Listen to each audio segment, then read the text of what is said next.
प्रणाम दोस्तों, हमारे यूट्यूब चैनल फेसबुक चैनल दोनों पे स्वागत है आप सभी लोगों का। आप सब लोगों के लिए एक प्यारा सा शिव जी का सोहर गीत लेके आ रहे हैं दोस्तों। जैसा लगेगा ज़रूर बताइएगा, अच्छा लगेगा तो लाइक सब्सक्राइब कमेंट के साथ गाने को ढेर सारा अपना प्यार दुलार दीजिएगा। और हमारे चैनल पे जैसे आप लोग अपना प्यार दुलार बनाए हैं वैसे आगे भी बनाए रखिएगा दोस्तों। देखिए, एक सोहर गीत सुना रहे हैं, आप लोग को जैसा लगेगा ज़रूर बताइएगा अपने कमेंट के माध्यम से सोहर गीत हमारा कैसा लगा आप लोगों को। उमड़ी घूमड़ शिव के पूजिला, शिव के मनाइला, शिव के मनाइला हो बहिनी। जब हमरे हुई है ललनवा डमरू चढ़ई बई, डमरू चढ़ई बई हो बहिनी। जब हमरे हुई है ललनवा डमरू चढ़ई बई, डमरू चढ़ई बई हो। एक मास बीतल दुई मास अवरऊ, तीन मास अवरऊ तीन मास हो सखिया। बीतत बीतत नऊ मासत दिन निंगराई आइल, दिन निंगराई आइल हो बहिनी। बीतत बीतत नऊ मासत दिन निंगराई आइल हो। एक रात बीतल दूत सर रात अवरऊ, तीसर रात अवरऊ तीसर रात हो लनलाया धीराती जनमे होरिलवा महल उठै सोहर, महल उठै सोहर हो बहिनी। धीराती जनमे ललनवा महल उठै सोहर, महल उठै सोहर हो।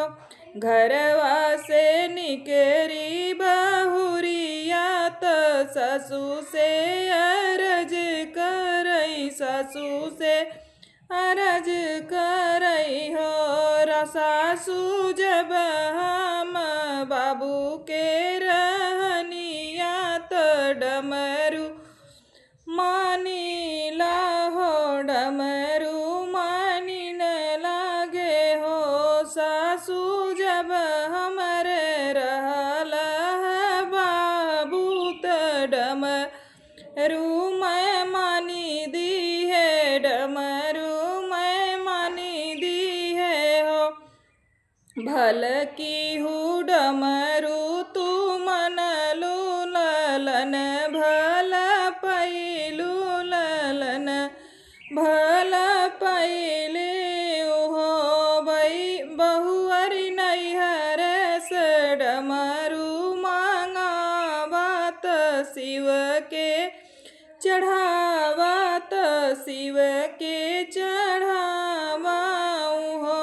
बहुअरी नैहर से डमरू मंगावत शिव के चढ़ावत, शिव के चढ़ावाऊ हो।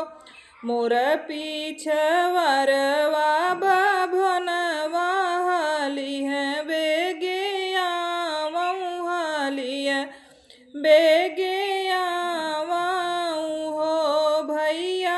आगे आगे खबर जनावाऊ, डमरुआ लैके आवई, डमरुआ लैके आवई हो। बभना हाली बेगे खबर जनावाऊ, डमरुआ लैके आवऊ हो। आगे आगे आवेला कहरवा त पीछवा भतीजवा त पीछवा भतीजवा हो बहिनी तक तकरे पीछे लिहले डमरुआ त शिव के चढ़ाए त शिव के चढ़ावा हो बहिनी तकरे पीछे लिहले डमरुआ त शिव के चढ़ाए त शिव के चढ़ावा हो। दोस्तों हमारा सोहर गीत कैसा लगा आप लोग ज़रूर बताइए कमेंट के माध्यम से। आप लोग फेसबुक पे भी ये वीडियो जाएगा और यूट्यूब पर भी जाएगा। आप लोग ज़रूर बताइए कमेंट के माध्यम से हमारा सोहर गीत आप लोगों को कैसा लगा। अगर अच्छा लगे तो लाइक सब्सक्राइब कमेंट ज़रूर करिएगा, क्योंकि आपके कमेंट के लाइक के और सपोर्ट के हमें बहुत ज़रूरत है दोस्तों। हम आप लोगों का वेट करते रहते हैं।